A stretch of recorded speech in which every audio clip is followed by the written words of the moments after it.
Hello students, welcome to Shweta Yadav Tutorials. Please like and subscribe my channel and hit bell icon for more updates.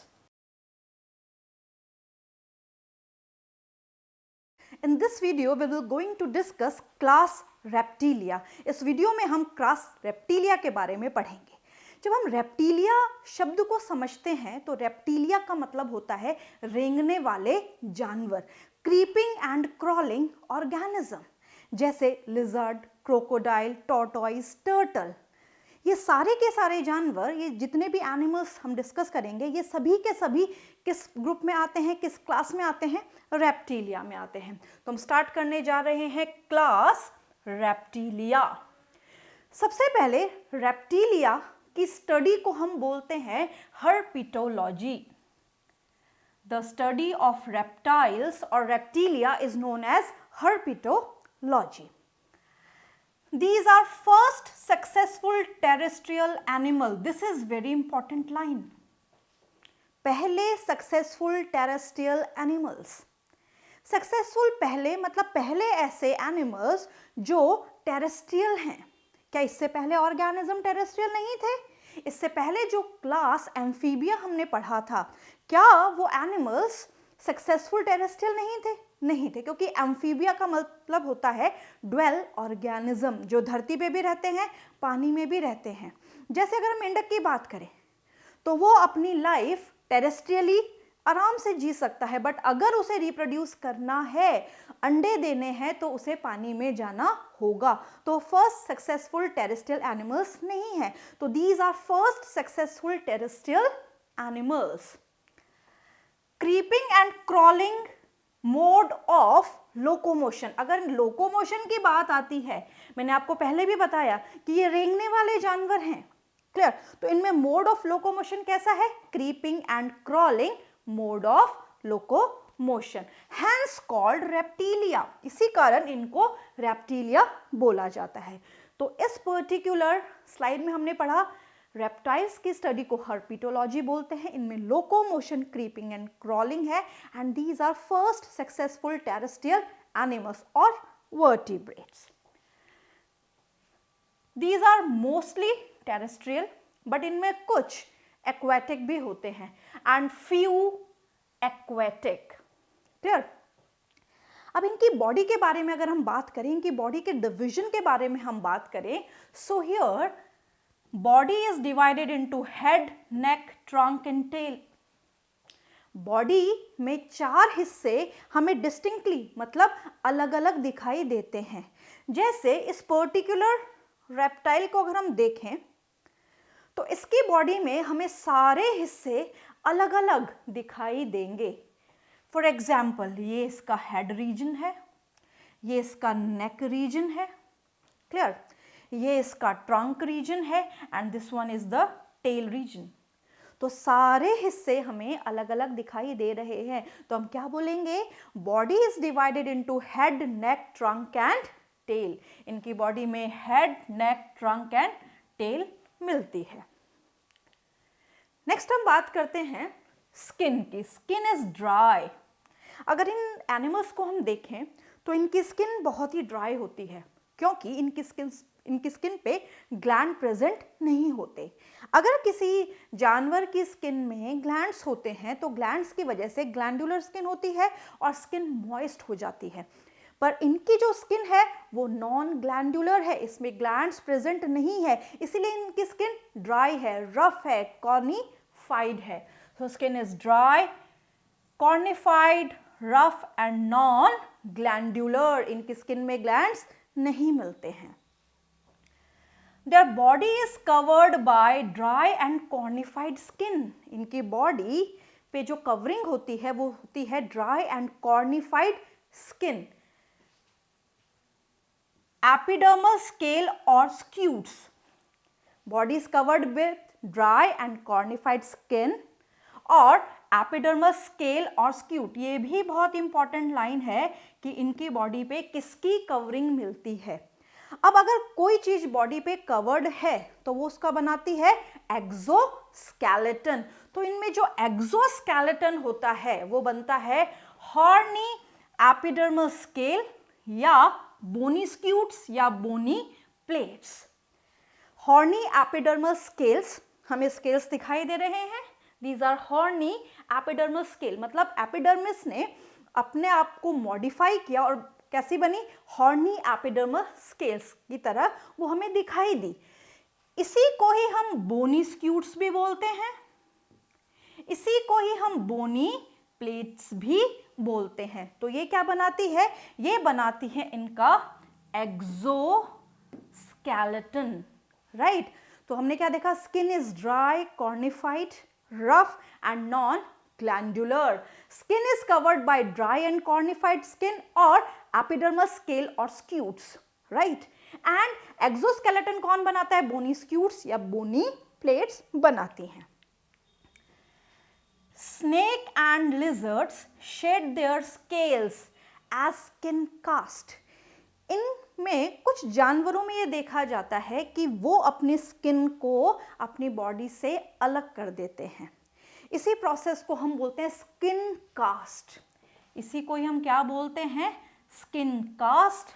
कई कई जगह इसको moulding, shading भी बोला जाता है, एक्डिसिस भी बोला जाता है। तो ये जो जानवर हैं ये अपनी स्किन की कास्टिंग करते हैं, मतलब आप देख भी पा रहे हैं कि जो स्नेक है ये अपनी स्किन को हटा रहा है, राइट। तो इस प्रोसेस को हम बोलते हैं cast, moulting, shedding and ecdysis, alright. तो ये कुछ जानवरों में देखने को मिलता है। Limbs when present are two pair, अगर इनमें लिम्स प्रेजेंट है, अब अगर हम ध्यान दें तो लिजर्ड में हमें आगे और पीछे के पैर दिखाई देते हैं, आगे के पैर भी लिम्स हैं, पीछे के पैर भी लिम्स हैं। आगे के पैरों को हम बोलते हैं फोर लिम्स, पीछे के पैरों को हम बोलते हैं हाइंड लिम्स। तो इनमें हमें लिम्स दिखाई देते हैं, ऑलराइट। बट अगर हम स्नेक को देखें तो स्नेक में हमें लिम्स नहीं नजर आते हैं। सो स्नेक को हम बोलते हैं लिम्बलेस रेप्टाइल, ऑलराइट। तो यहाँ पे ये लाइन को इसलिए थोड़ा सा फोकस किया गया है कि limbs when present are two, अगर लिम्स पाए जाएंगे तो दो होंगे, आगे के और पीछे के। इन these animals each limb has 5 digit. Her limb में, हर पैर में बेसिकली अगर हम देखें, यहाँ पे ये वाला जो पार्ट है इसका, ये है इसका फोर लिम्ब, राइट। ये है इसका हाइंड लिम्ब। अगर हम दोनों में देखें, ईच लिम्ब हैविंग 5 डिजिट्स, यहाँ पे हर पैर में क्या है, इनके 5 डिजिट्स है, मतलब यहाँ पे 5 डिजिट्स हमें दिखाई दे रहे हैं। और मुड़े हुए नाखून भी, मतलब इनके लिम्स अगर हम देखें तो इस तरीके से हैं, 5 डिजिट्स। एंड यहाँ पे जो इनके नाखून हैं वो मुड़े हुए हैं, इनकर्व्ड नेल्स। इस तरीके से इनके लिम्स दिखाई देते हैं, four limbs and hind limbs. A complete alimentary canal is found, इनमें कंप्लीट एलिमेंट्री कैनाल दिखाई देती है। Alimentary canal opens into cloaca, alright. Alimentary canal किस में ओपन होती है, क्लोएका में ओपन होती है। तो अगर हम एलिमेंट्री कैनाल की बात करें तो यहाँ माउथ है, इसोफेगस है, स्टमक है, देन इंटेस्टाइन है, एंड इंटेस्टाइन ओपन हो रही है क्लोएका में। इंटेस्टाइन किस में ओपन हो रही है, क्लोएका में, alright.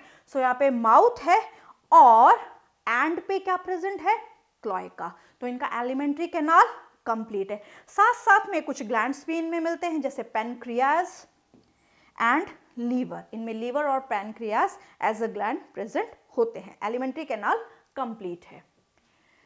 Teeth are homodont. Homodont का मतलब होता है एक समान, बिल्कुल एक जैसे दांत इनके पर्टिकुलर बक्कल चैम्बर में प्रेजेंट होते हैं, राइट। जैसे हमारे दांत हैं इंसिजर्स, कैनाइन, प्रीमोलर्स, मोलर्स, ऐसा कुछ सिस्टम इनमें नहीं पाया जाता, एक जैसे दांत है। होमो का मतलब होता है सेम टीथ। पॉलीफियोडोंट, पॉलीफियोडोंट का मतलब है कि जो टीथ लगातार रिप्लेस हुए, क्लियर, ऐसे दांत जो बार बार रिप्लेस हों उनको हम बोलते हैं polyphyodont. Teeth are continuously replaced, such teeth are known as polyphyodont. Polyphyodont. कुछ कुछ में प्लूरोडोंट भी मिलते हैं। जैसे अगर हम हमारे दांत की बात करें तो हमारे जो टीथ हैं वो हमारी जॉज में, जो जॉ बोन है उसमें अंदर एम्बेडेड रहते हैं। The teeth are embedded in the bony socket. ऐसे दांत को हम बोलते हैं थीकोडोंट। बट ऐसे दांत भी इनमें देखने को मिलते हैं बट बहुत कम में। तो अब यहाँ पे दो और टाइप के दांत हैं, वो कैसे हैं? Pleurodont and acrodont. प्लूरोडोंट का मतलब होता है जो दांत जॉ बोन के लैटरल साइड में प्रेजेंट हो। ऐसे दांत जो जॉ बोन के लैटरल साइड में प्रेजेंट हो प्लूरोडोंट, और जो टर्मिनल पार्ट पे प्रेजेंट हो वो एक्रोडोंट, राइट। तो इनके पास homodont, polyphyodont, thecodont, acrodont and pleurodont kind of teeth है। बट थीकोडोंट एंड एक्रोडोंट कुछ में दिखाई देते हैं। Respiration in these animals is by lungs. अगर हम रेस्पिरेशन की बात करें तो इनमें लंग्स मिलते हैं फॉर रेस्पिरेशन, राइट। तो रेस्पिरेशन कैसे होता है? इनमें लंग्स की सहायता से होता है। थ्रू आउट द लाइफ, पूरी जिंदगी ये लंग्स से ही रेस्पायर करते हैं। Heart is 3 chambered. हार्ट इनमें 3 चेम्बर्ड है, 2 एट्रिया एंड 1 वेंट्रिकल। बट कुछ कुछ में जो हार्ट है, बेसिकली क्रोकोडाइल में जो हार्ट है वो 4 चेम्बर्ड हार्ट है। ये लाइन बहुत इंपॉर्टेंट है। Crocodile having 4 chambered heart. Both right and left systemic arches are present. इनमें अगर हम इनके हार्ट को देखें तो ये रेप्टाइल हार्ट है और ये क्रोकोडाइल हार्ट है, राइट। इन दोनों में अगर हम देखें तो यहाँ पे सिस्टमिक आर्च प्रेजेंट होती है। सिस्टमिक आर्च यहाँ पे देखने को मिलती है, क्लियर। तो यहाँ पे हमें सिस्टमिक आर्च देखने को मिलेगी, राइट। और यहाँ पे अगर हम देखें साइनस विनोसिस इल डेवलप्ड है। मतलब क्या है कि जो एडिशनल चैम्बर है जो हमें पाइसेस में देखने को मिला था, एम्फीबिया में देखने को मिला था एडिशनल चैम्बर, वो यहाँ पे इल डेवलप्ड है। ट्रंकस आर्टेरियोसिस भी हमें देखने को मिला था इससे पहले वाले ग्रुप में, वो भी इनमें एब्सेंट है। सो हियर इंपॉर्टेंट लाइन क्या है? Heart usually 3 chambered. हार्ट में 3 चैम्बर है। अगर मैं नॉर्मली ऐसा हार्ट बनाऊं, राइट, तो यहां पे 2 एट्रिया है और 1 वेंट्रिकल है। तो ये सभी में देखने को मिलता है, सभी रेप्टाइल्स में देखने को मिलता है। अगर वहीं हम क्रोकोडाइल के हार्ट की बात करें तो क्रोकोडाइल के हार्ट में 2 एट्रिया हैं और 2 ही वेंट्रिकल है। तो ये तो हो गया 3 चेम्बर्ड हार्ट और ये हो गया 4 chambered heart. Alright, heart is usually 3 chambered but in crocodile it is 4 chambered. ये लाइन बहुत इंपॉर्टेंट है। And both right and left systemic arch is present. ये भी लाइन बहुत इंपॉर्टेंट है कि सिस्टमिक आर्च इनमें देखने को मिलती है। RBCs are oval and nucleated. RBC इनमें ओवल होती है एज वेल एज आरबीसी में न्यूक्लियस प्रेजेंट होता है। तो आरबीसी ओवल एंड न्यूक्लिएटेड है। One pair of kidney or metanephric kidney which helps in excretion। Kidney का काम क्या है? एक्सक्रीशन करना है। तो यहाँ पे किडनी से एक्सक्रीशन होता है। तो यहाँ पे ये मेटानेफ्रिक किडनी है, क्लियर, जो कि एक्सक्रीशन में हेल्प करती है। These animals are uricotelic. Uricotelic का मतलब है दे एक्सक्रीट यूरिक एसिड। ये क्या एक्सक्रीट करते हैं? ये यूरिक एसिड एक्सक्रीट करते हैं। जो एनिमल्स यूरिक एसिड एक्सक्रीट करें ऐसे एनिमल्स को हम क्या बोलते हैं? यूरिकोटैलिक। और जो एनिमल्स यूरिक एसिड एक्सक्रीट करते हैं उनका मेन पर्पस होता है वाटर कंजर्वेशन करना, क्योंकि यूरिक एसिड के एक्सक्रीशन में सबसे कम पानी यूटिलाइज होता है। सो these animals are uricotelic for conservation of water, for water conservation. अब यहां पे अगर हम देखें तो ये किडनी है। किडनी यूरेटर में ओपन हो रही है। यूरेटर यूरिनरी ब्लैडर में ओपन हो रहा है एंड यूरिनरी ब्लैडर यहां पे यूरिथ्रा ना होके किस में ओपन हो रहा है? क्लोएका में।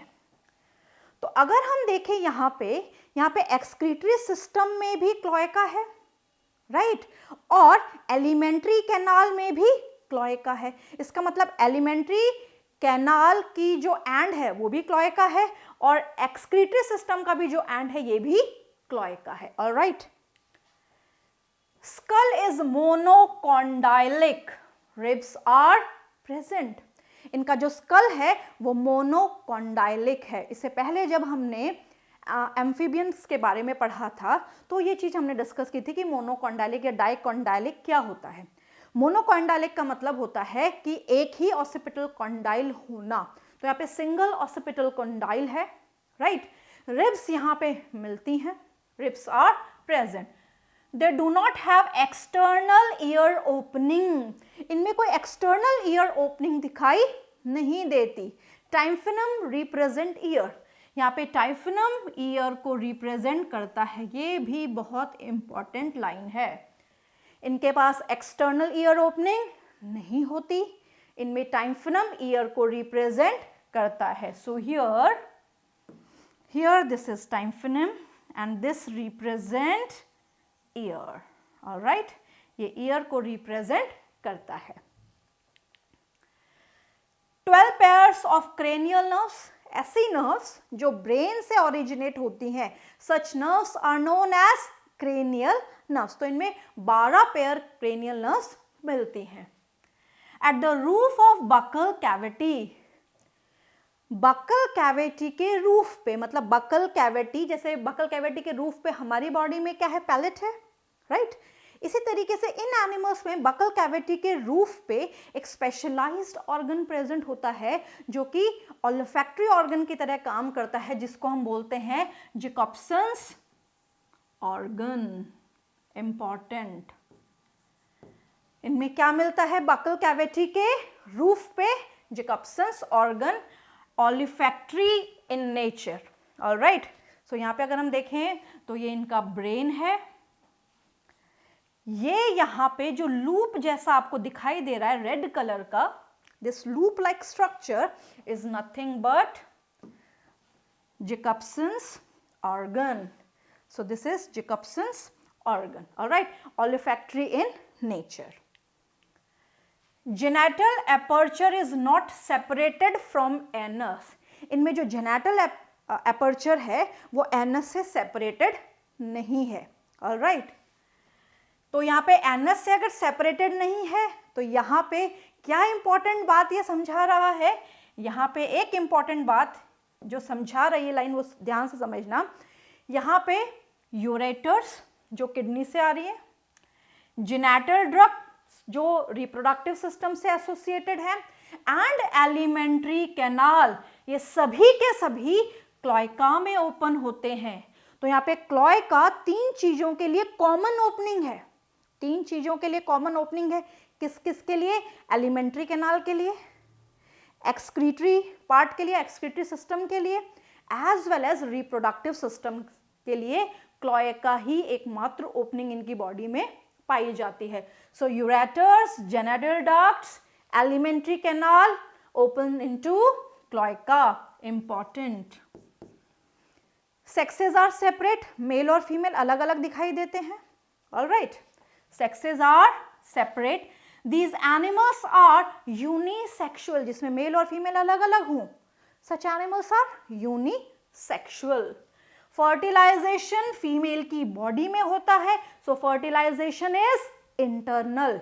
Alright, fertilisation occurs within the female body. This kind of fertilization is internal fertilization. For fertilization, copulatory organ is present, and here the penis is the copulatory organ. But in these animals, in animals में एक या दो क्या मिलते हैं, penis मिलते हैं. So in these organism, 1 or 2 penis, that is hemipenis, is found in male animals as a copulatory organ. All right, तो यहाँ पे एक या दो penis as a copulatory organ मिलते हैं, किसमें, मेल्स में. फर्टिलाइजेशन कहाँ होता है, फीमेल की बॉडी के अंदर होता है. ऑलराइट, दीज आर ओवी पैरस. फीमेल की बॉडी में फर्टिलाइजेशन हो जाता है. फीमेल की बॉडी में फर्टिलाइजेशन होने के बाद अगर हम देखें तो ये जो जानवर हैं ये अंडे देते हैं। अंडे देने से पहले अंडों के ऊपर कैल्शियम कार्बोनेट की शेल बनती है। So these are oviparous, alright. Eggs are leathery and cleidoic, मतलब अंडों के ऊपर क्या होती है, एक शेल होती है। क्लियर? अंडों के ऊपर क्या मिलती है, एक शेल मिलती है जो कि कैल्शियम कार्बोनेट से बनी होती है। This class is grouped under amniotes group. इसको हम किस ग्रुप में कैटेगराइज करते हैं, एमनियोट्स में। इससे जो पहले हमने पढ़े थे fishes and amphibians, these are anamniotes, these are anamniotes, alright. इसका डिस्कशन हम ऑलरेडी इंट्रोडक्टरी पार्ट में कर चुके हैं। These are cold blooded, important। ये कैसे हैं, कोल्ड ब्लडेड एनिमल्स हैं, पोइकिलोथर्मल एनिमल्स हैं जो कि अपना बॉडी टेम्परेचर बाहरी बॉडी टेम्परेचर के हिसाब से एडजस्ट कर लेते हैं। So they can change their body temperature और vary their body temperature according to the surrounding, alright. So their body temperature vary according to climate, जैसा बाहर का वातावरण होगा उसी तरीके से बॉडी टेम्परेचर बदल जाएगा, वेरी कर जाएगा। डेवलपमेंट डायरेक्ट है, डेवलपमेंट डायरेक्ट है, लार्वल स्टेज देखने को नहीं मिलती है। So larval stage is absent, development is direct. Parental care, parental care in animals में देखी जाती है। पेरेंटल केयर ज़्यादातर एनिमल्स में देखी जाती है, राइट फ्रॉम जब हम बात करते हैं, जैसे ऑक्टोपस में भी हमने देखा, क्लियर, तो वहाँ से पेरेंटल केयर आनी शुरू हो जाती है, ऑलराइट। नेक्स्ट हम बात करते हैं एग्जाम्पल्स की। So examples are very important. Testudo tortoise, Chelone that is turtle. क्या आपको पता है टॉर्टॉइस और टर्टल में क्या डिफरेंस होता है? जो टॉर्टॉइस है ये अपनी लाइफ टेरेस्ट्रियल भी गुजार सकता है, मतलब ये धरती पे भी रह सकता है और ये पानी में भी जा सकता है। बट हम टर्टल या चिलॉन की अगर बात करें तो ये अडेप्टेड है एक्वाटिक हैबिटेट के लिए, alright. Chameleon that is tree lizard, chameleon is tree lizard. Calotes that is garden lizard, alright. Hemidactylus that is wall lizard, जो हमारे घरों में दीवार पे छिपकली चलती हुई दिखाई देती है, that is wall lizard, that is Hemidactylus. तो अगर आपको याद करना है तो आप कैसे याद करेंगे कि वो हेमीडेक्टिलस जा रही है, लाइक दिस। तो जब आप इनके साइंटिफिक नेम से इनको याद करेंगे तो ये आपको जल्दी से याद हो जाएंगे और समझ आ जाएंगे। Crocodile that is Crocodylus, alligator, crocodile, alligator. घड़ियाल, तीनों में डिफरेंस है। घड़ियाल का आप देख पा रहे हैं कि ये जो पार्ट है, माउथ जो रीजन है, वो इन दोनों से काफी अलग है। Gavialis. Next is poisonous snake, snake भी इसी कैटेगरी में आते हैं, तो यहाँ पे हमें पता होना चाहिए कि पॉइजनस कौन से हैं, नॉन पॉइजनस कौन से हैं। Naja that is cobra, viper that is Vipera and krait that is Bungarus. ये सभी के सभी पॉइजनस स्नेक की कैटेगरी में कैटेगराइज हैं। Next non poisonous snake, non poisonous snake में आता है पाइथन दैट इज अजगर, एरेक्स एंड रैट स्नेक। ये तीनों के तीनों नॉन पॉइजनस स्नेक की कैटेगरी में कैटेगराइज होते हैं। So this is all about class reptilia. यहाँ तक हमने क्लास रेप्टिलिया के बारे में पूरा डिस्कस कर लिया है।